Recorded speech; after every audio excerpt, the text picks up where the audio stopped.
When Joel was pursuing me, the entire school was under a gag order. No one dared tell me he'd already dated every pretty girl on campus. He acted gentle and polite, luring me in little by little, until I fell. A few months later, when he got bored, he dropped the act. He started sweet-talking the new transfer student, using the same words he once said to me. Babe, I swear I've never dated anyone. They can all vouch for me, you're my first love. When I caught them together, everyone thought I'd lose it, that I'd cry, beg, and cling, but I didn't, because, at that moment, Joel's big brother was also sweet-talking me, the kind of man who held real power, whose slightest move could shake the ground. He had just sent me a text. So, Cherry, after all that talk, are you saying you won't take responsibility for what happened that night?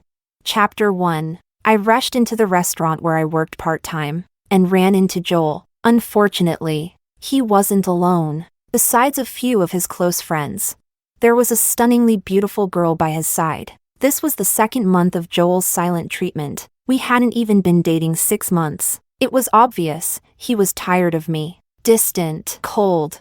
I'd even heard rumors that he was interested in a new girl at school. Must have been the one he brought today. His friends called her sis-in-law, just like they used to call me. Sis-in-law. We're not lying. Joel's never been with anyone. Yeah, I swear on my life, our Joel's been single for 20 years. I couldn't help but let out a mocking laugh. Those lines? Way too familiar. Because when Joel was chasing me, his friends said the exact same things. Chapter 2. Babe, I swear I've never dated anyone. They can all vouch for me, you're my first love. Joel pulled the girl into his arms, just like he used to with me. He sat her on his lap, whispering sweet nothings. The girl blushed and mumbled.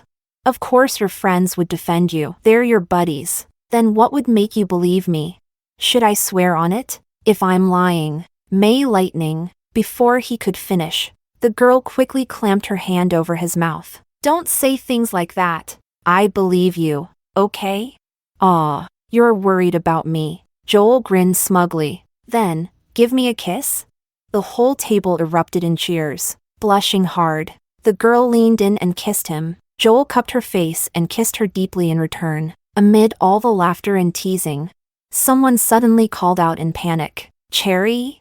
Joel instinctively pushed the girl away, turned around, and locked eyes with me. Chapter 3. Everyone stared at me. Joel's friends looked vaguely uneasy, as if they were bracing for a meltdown, for me to scream, cry, throw a drink, or flip the table. The tension was thick, but I didn't do anything. I even smiled at a few of them. Then I walked over and placed the menu on the table. Go ahead and order. I have work to do. And just like that, I turned and headed to the back to change into my uniform. The whole table fell silent. Apparently, my calm completely threw them off. What they didn't know was, someone had already tipped me off weeks ago.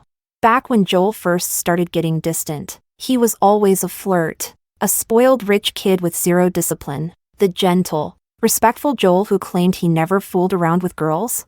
All an act. They didn't stay long. On the way out, one of his friends chuckled.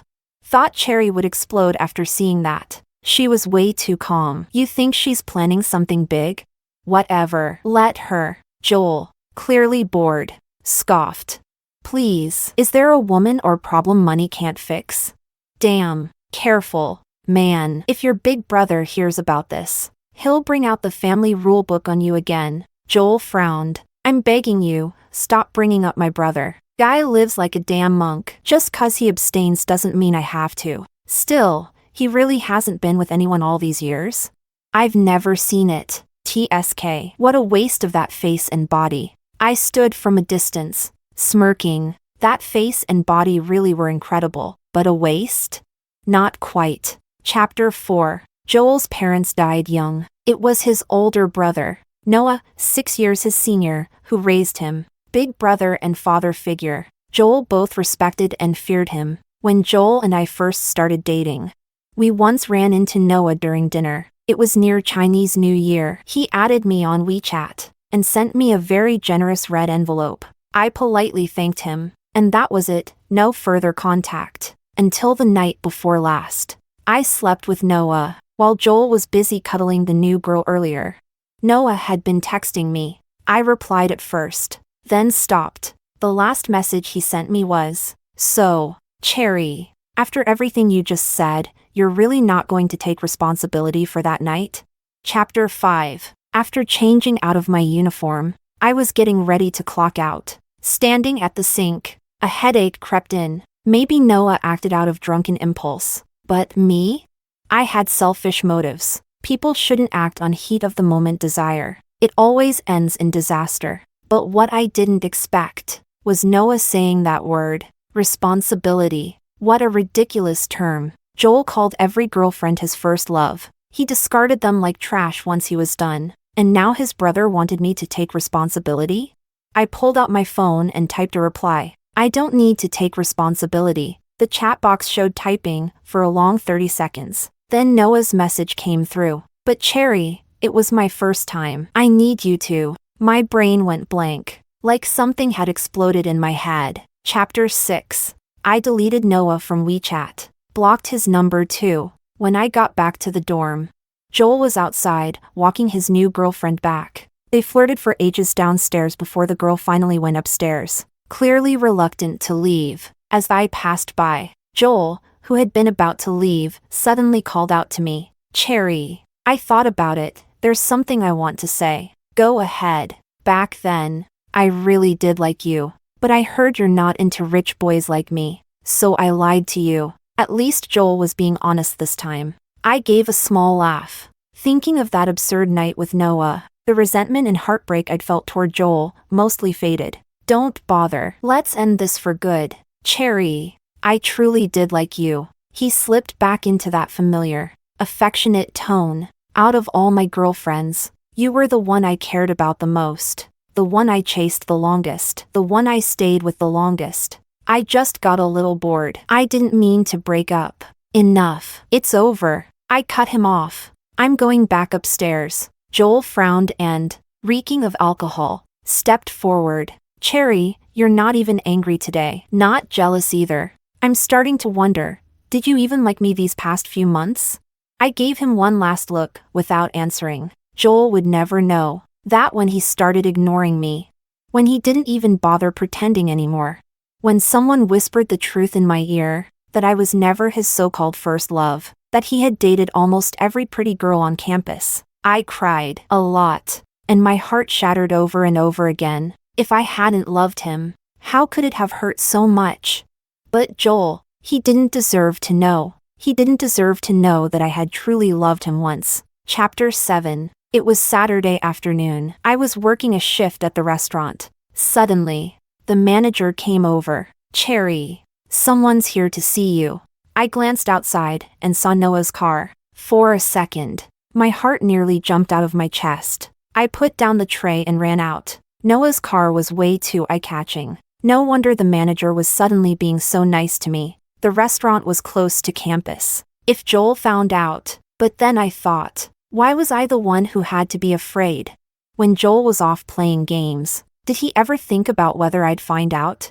That thought helped me calm down a little. Still, as passers-by started glancing over, I felt self-conscious again. Noah had clearly just come from work. He was still in a tailored black suit, gold-rimmed glasses in place. He looked like a cool, elite businessman, nothing like the man who couldn't let go of me that night. I glanced at him, and immediately felt my face flush. I quickly looked away. "Get in. I'm still working. I already got you the day off. They'll dock my hourly pay." "Cherry." Noah pushed up his glasses. His tone dropped a notch, calm and commanding. "I don't mind waiting right here until your shift is over." Chapter 8. I had no choice but to get in the car. As soon as the door closed, Noah lowered the divider to the driver's seat. He removed his glasses and placed them carefully in the storage box. Before turning to me, "Have you been applying the medicine on time?" My face instantly turned bright red. That night, Noah had been drinking and lost control a little. It was also my first time. The next morning, Noah had bought me some ointment. He even applied it for me the first time. Right after that, he went straight to the bathroom to take a cold shower. Just remembering that made my face burn hotter. So much for being an old-fashioned ascetic monk. Huh, what a joke. It doesn't hurt anymore. I turned my face to the window, gently biting my lower lip. You should still use it for another couple of days. I don't want to. As soon as the words left my mouth, I froze. It sounded, weirdly, like I was pouting. Are you mad? Noah suddenly reached out, gripping my shoulders, forcing me to turn and face him. Why did you delete me from WeChat? Why block my number? Sir, I lowered my head. My lashes fluttered slightly. I bit my lip again, harder this time. Let's pretend that night never happened, okay? I got carried away. It was stupid of me. If you're still mad, I can apologize. Apologize for what? Noah sounded frustrated. He tugged his tie loose and unbuttoned 2 buttons on his shirt, revealing the faint bite mark I'd left on his collarbone. My eyelids twitched. I couldn't help but glance at it again. Noah's body really was something else. Joel was just another rich boy. But Noah? A man used to power, control, and command. They weren't even in the same league. Honestly, Noah's abs were on another level. Forget it. He let go of me, leaning back against the seat and slowly closing his eyes. Have dinner with me tonight. Just one meal. After that, I won't bother you again. I frowned. Suspicious. Really? Noah gave a faint nod. I promise. Chapter 9. But halfway through dinner, we ended up kissing again. If the first time was impulsive, a ridiculous attempt to get back at Joel, then this time was pure lust. Honestly, I started to suspect Noah might have slipped something into the wine. He had only undone one more button on his shirt, rolled his sleeves up to his elbows, exposing those toned forearms, and I was already dazed and dizzy when he lifted me and placed me on the dining table. Spreading my legs apart, my mind went straight to scenes from the manga I secretly read. But when he actually knelt between my legs, that's when I panicked. Noah. My throat tightened. My voice was hoarse. I tried to squeeze my legs shut, but he grabbed my ankles. Noah. We can't. Can't what? Noah looked up at me. His eyes held a subtle smile. My mouth was dry. My fingers slid into his thick black hair. Not sure if I wanted to push him away or pull him closer. No, not like this. It's dirty. My voice trembled, on the verge of sobbing. Noah's grip on my ankles tightened slightly. Then he gave a low chuckle. I'm just checking if your wound's healed. Cherry, what kind of nonsense are you imagining? I stared at him, wide-eyed, my entire body flushing like a cooked shrimp. But Noah's expression was back to calm and composed, so serious that even I started to doubt myself. Maybe he really was just checking the wound. Maybe I'm the one with the dirty mind?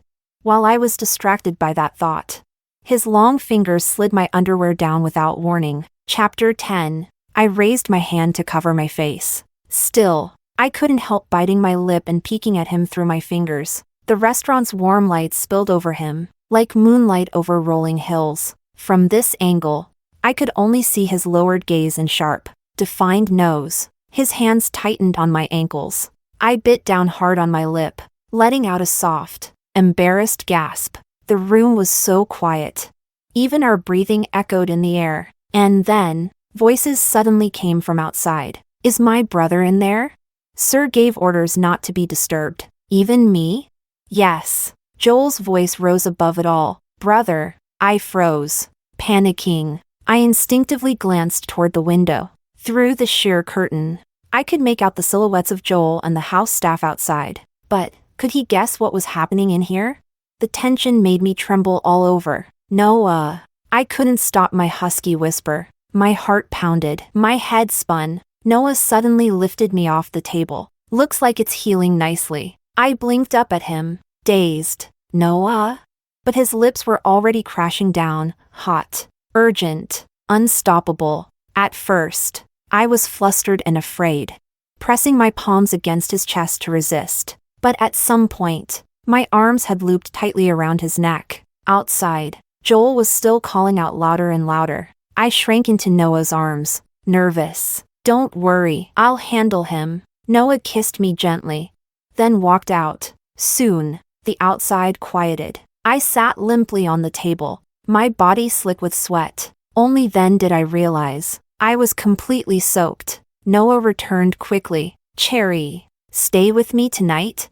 But I slowly pushed him away. Joel's sudden appearance had snapped me back to reality. Some mistakes you can make once. Do it again, and you're just throwing yourself into the mud. We agreed it'd be just one dinner, but you kissed me first. Noah looked down at me. That calm, composed aura, that innate dominance. It was all effortlessly present in him. My thoughts were a total mess. I didn't know if it was just me, or if everyone our age was like this. Whenever something goes wrong, we just want to run, as if hiding could solve it all. I'm sorry, just pretend I was drunk. I couldn't meet his gaze. I looked away, trying to leave. Noah didn't stop me this time. As I walked out of the restaurant, I couldn't help turning back for one last look. He was still standing there, his tall figure outlined under the warm light.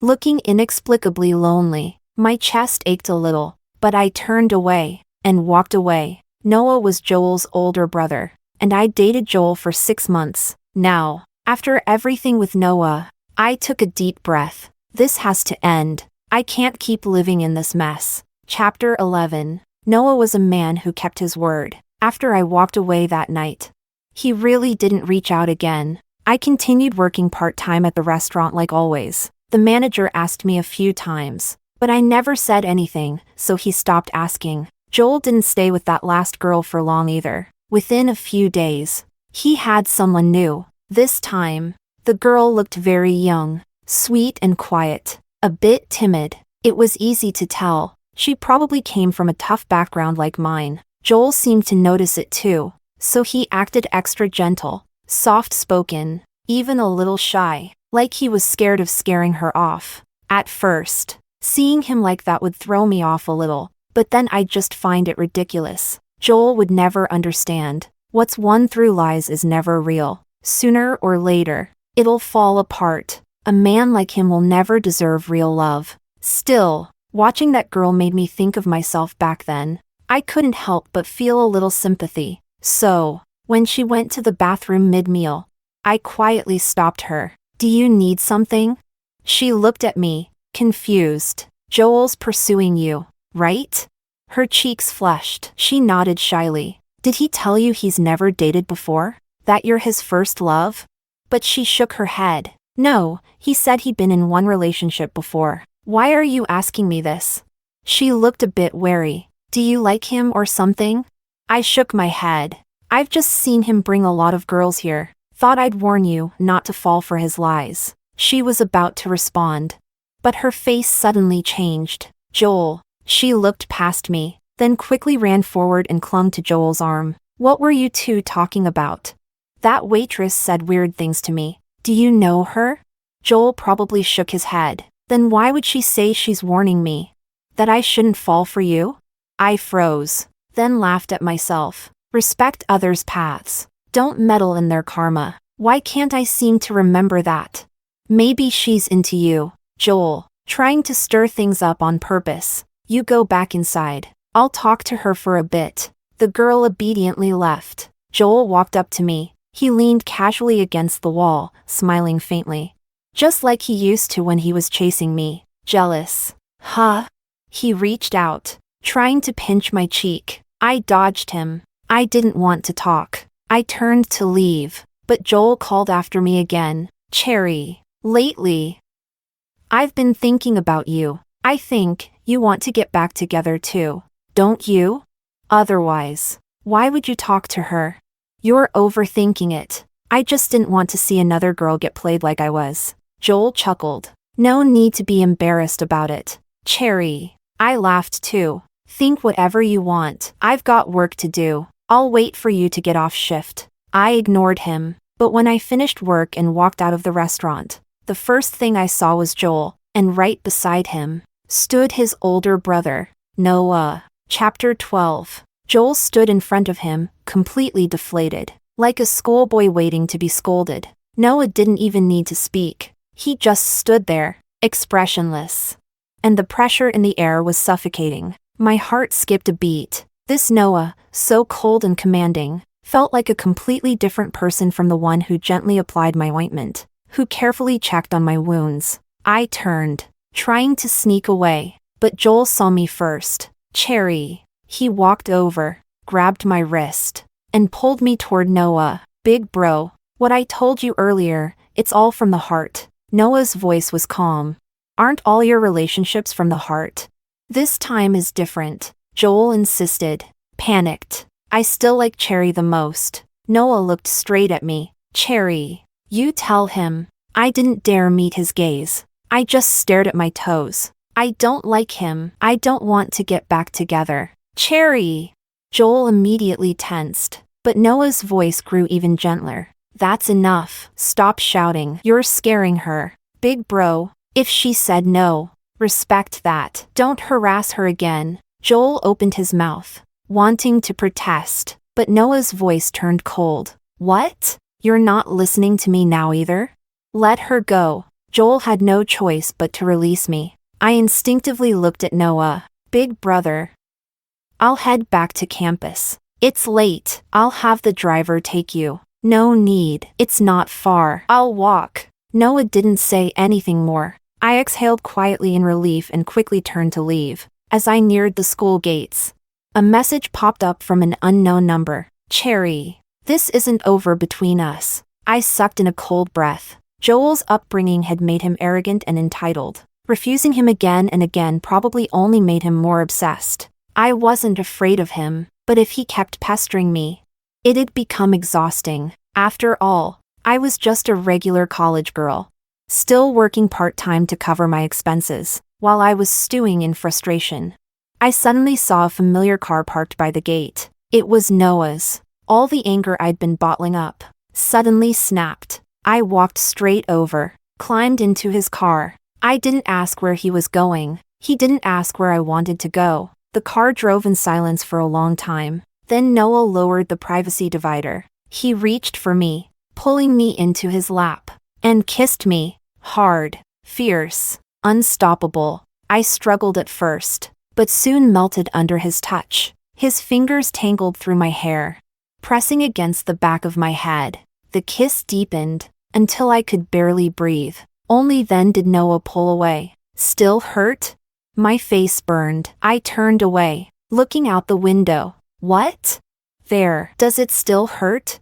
It's been fine for a while. I'll be gentler this time. I bit my swollen lips. After a long pause, I whispered, okay. After showering, when Noah carried me to bed, my thoughts were muddled. Maybe it's just because he was my first. A woman's first man always feels a little different. Or maybe I just wanted to hurt Joel. Maybe this was all just revenge. But whatever the reason, I couldn't bring myself to admit it. That deep down, Noah was starting to matter to me. Cherry. He kissed the center of my forehead. If it hurts, tell me. Chapter 13. But this time, it didn't hurt at all, because Noah was patient and unbelievably gentle. He kissed every inch of me, every single inch. In the end, I was the one who couldn't hold back, softly sobbing in his arms. Only then did he fully enter me. It was late. Moonlight spilled across the room. A faint glow hovered in the shadows of the night, like the last piece of cherry cake left behind in a bakery after closing. And soon, even that cherry was quietly taken away. Just as I reached the peak, Noah suddenly stopped. I blinked in confusion, dazed. Cherry, will you take responsibility this time? Instinctively, I shook my head, but he pushed deeper. Cherry, will you take responsibility for me? He kissed me again, his breath brushing over my ears, neck, collarbones, every spot that made me tremble. I couldn't resist. I nodded wildly. But Noah wasn't satisfied. He wanted to hear it. Cherry, I'll teach you what to say. Say, Cherry will take responsibility for Noah. I choked out the words, almost crying. Cherry will take responsibility for Noah. Only then did he smile and kiss me again, devouring every last sound. The long night swayed with the moonlight, stretching endlessly, as if dawn would never come. Chapter 14. The next morning, I woke up, but Noah wasn't in the room. I got up, washed up, and changed, then headed downstairs. But what I didn't expect was a room full of people in the living room. Cherry? Joel looked stunned. The teacup in his hand slipped and shattered on the floor. His friends exchanged shocked glances. Noah, on the other hand, was perfectly calm. He sat on the sofa, unmoved by the chaos. He raised his hand. Cherry, come here. My feet felt nailed to the floor. A buzzing roar filled my ears. I stood frozen on the stairs, staring at Noah, completely at a loss. I didn't understand what he was trying to do. Noah stood up, walked up the stairs to me. Don't be scared, I'm here. He took my hand and led me downstairs. Joel still hadn't recovered. He just sat there, staring at us. The spilled tea was dripping down the table onto the floor. Noah signaled the staff to clean it up, and had 2 fresh cups brought in. Joel's voice suddenly rose, shrill. Big brother, don't you owe me an explanation? Noah handed me a cup of tea, calm as ever. Have some water. Want something to eat? I'll have the kitchen make it. I shook my head, eyes down. Noah kept one arm loosely around me, then looked at Joel. No need to shout. Let's talk like civilized people. Joel refused to sit. Noah didn't bother forcing him. You forgot the mess you made before? Ordering people to keep their mouths shut like some mob boss. Your classmates were scared of you. That's all. But those rich girls you dated, none of them would put up with that. Joel's face turned pale. You caused trouble at school. And I'm the one cleaning it up behind the scenes. Even with all the family influence, you still made us look bad in front of the elders. That night, I was drunk, and it happened to be Cherry's restaurant. She was kind enough to take me home. Noah looked everyone in the eye. It was my first time drinking. I lost control. I crossed a line. I wronged her. So I'll take responsibility. Once she graduates, I'll marry her. He turned to Joel. I wanted to talk to you about this properly. But since we've all run into each other now, might as well say it. From now on, when you see Cherry, you'll call her sister. Joel's face turned green. Big brother, aren't you taking this too far? I lowered my head, hiding behind my teacup. But the truth was, only half of what Noah said was true. He had been drunk, but he didn't touch me. It was me, full of anger and resentment toward Joel, who made that foolish choice. And yet Noah took all the blame onto himself. Chapter 15. Joel was pacing restlessly, completely losing it. Big bro, she's my ex. We just broke up a few days ago. There are so many women who like you, why did you have to take her? If Cherry really liked you, if it was mutual, I wouldn't fight it. But you heard her that night too. She said she'd never get back with you. Even if she doesn't want to get back together, she's still my ex. So what? Because she's your ex, you get to brand her for life? But you know I still like her. But she doesn't like you anymore. She's just mad at me right now. Like he'd finally found hope. Joel suddenly looked at me. Cherry, you're just angry at me, right?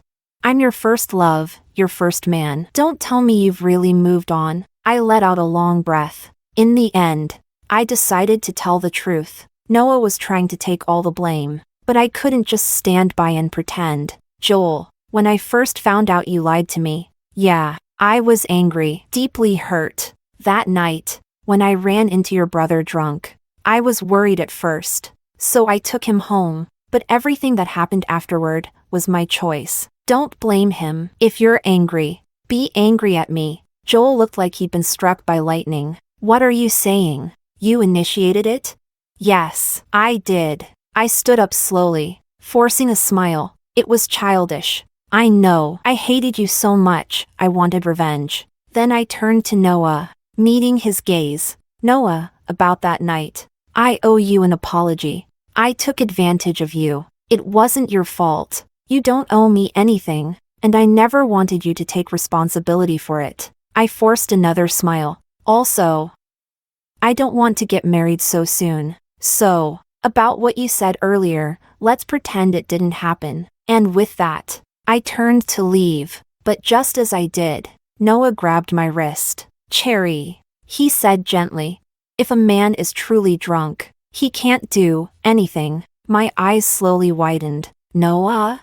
He reached up and ruffled my hair. Go eat something. Leave the rest to me. Still in a daze, I followed the housekeeper out of the room. Joel collapsed onto the sofa, face drained of all color. His friends stood stiffly like scolded schoolboys, not daring to breathe. Noah cleared his throat. What's done is done. It's settled. Then his eyes swept across the room. You lot. Immediately, the boys straightened up. Big bro, we'll follow your orders. Joel raised a hand, pointing shakily at them. You, all of you. But in the end, he dropped his hand, closed his eyes, and shook his head in defeat. Chapter 16. He was the one who messed up first. He secretly used his brother's men to enforce some ridiculous gag order, all for the sake of chasing a college girl. When word got out, the whole family was criticized for a while. Noah had to run around cleaning up the mess, while Joel caused more trouble than he could handle. And now, he could only watch as his ex-girlfriend became his sister-in-law, and didn't even dare say a word. All he could feel was regret. If he hadn't played those stupid tricks from the start, would things have turned out differently? Suddenly, Joel remembered that time he took Cherry to dinner and bumped into Noah. It was Noah who had added her on WeChat. Back then, he didn't think anything of it. He just assumed his big brother was giving him face. But now that he looked back, maybe that was the moment Noah had first noticed her. After all, this big brother of his lived like a monk, never showed interest in anyone. For a girl to catch his eye, she had to be something special. Why had he been so naive? Joel glanced over at Noah, feeling a pang in his chest. Compared to his brother, he was just a spoiled, useless playboy. And ever since they were young, he'd always lived under Noah's shadow. Noah had been both father and mother to him, and Joel had grown up both admiring and fearing him. So now, was he really going to fall out with his brother? Technically, yes, Noah had taken something of his. But still, Joel didn't quite have the guts. And he didn't really want to. It was just the two of them holding up the family name. If the brothers turned on each other, the rest of the world would laugh. Besides, his big brother had been alone for so many years. And now, he finally liked someone. Joel rubbed his nose. Forget it. Letting his big brother find happiness wasn't the worst thing. Their parents would have been glad too. Noah had always taken care of him. He had never done much in return. So maybe, this time, he could do something for Noah. Joel let out a long sigh, then turned and glanced toward the dining room. Cherry sat at the table, eating quietly. She looked dazed, distracted. Joel forced himself to look away. He brought this on himself. No one else was to blame. He stood up. Big bro, I'll listen to you too. Noah blinked, clearly surprised, then walked over and patted Joel on the shoulder. That sports car you've been eyeing, the one I said no to because it was too flashy. This year, for your birthday, I'll buy it for you. Joel's eyes stung with sudden warmth. Well, maybe he lost in love, but a supercar made for decent consolation. Especially that one. Only 10 in the world. His mood lifted slightly as he left with his friends. He couldn't help glancing back. Noah was sitting next to Cherry, ladling soup for her. She still looked a little reserved with him, but when Noah turned around, she quickly snuck a glance at him and smiled shyly to herself. Joel froze for a moment. Back when they used to date, Cherry used to sneak glances at him just like that. But now, that look would never be meant for him again. Chapter 17. Not long after Noah and I officially got together, he had to go abroad for work, and it wasn't just a short trip. He'd be gone for 2 whole months. I was a little reluctant to see him leave, but I knew work came first. When I saw him off, I didn't feel too much, but as the days inched closer to his return, I started to get anxious. I even began shopping like crazy, buying all sorts of random new clothes and sleepwear, lots of it, the night before he was due back. We had a video call before bed, but that night, my dreams were all over the place. I dreamt of the night at the restaurant, when he checked my wound. When I woke up, my underwear was soaked through, my cheeks flushed, my heart raced. I got out of bed slowly, took a shower, and went downstairs for breakfast. But just as I reached the bottom of the stairs, there he was. Noah, back, dusty from travel. You came back early? I was overjoyed. but also strangely shy. Too embarrassed to run into his arms, Noah took off his coat and motioned for the house staff to leave. Then he walked up to me in long strides. I missed you, so I changed my flight, took the red-eye last night. He pulled me into his arms, buried his face in my hair, and took a long, deep breath. Give me a sec, I'll shower. Then come have breakfast with you. He kissed me and reluctantly let go. While he showered, I secretly changed into a white lace nightdress. Thin straps, side slits, seductively sheer. I threw on a long robe over it. When Noah came out, he wore a navy blue loungewear set. Clean, crisp, handsome as ever. I sat at the table, too nervous to even look at him. After a long while, I finally calmed down and said, Noah, could you warm me some milk? Of course. When he returned with the milk, I had already taken off my robe. The house was warm, even in my lace dress. I wasn't cold at all. The moment he saw me, his eyes darkened with heat. He picked me up and set me down on the large dining table. This time, I wrapped my legs around his waist on my own. Cherry. He kissed me, and I tilted my face up, hooking my arms around his neck, drawing him closer. His lips didn't stop.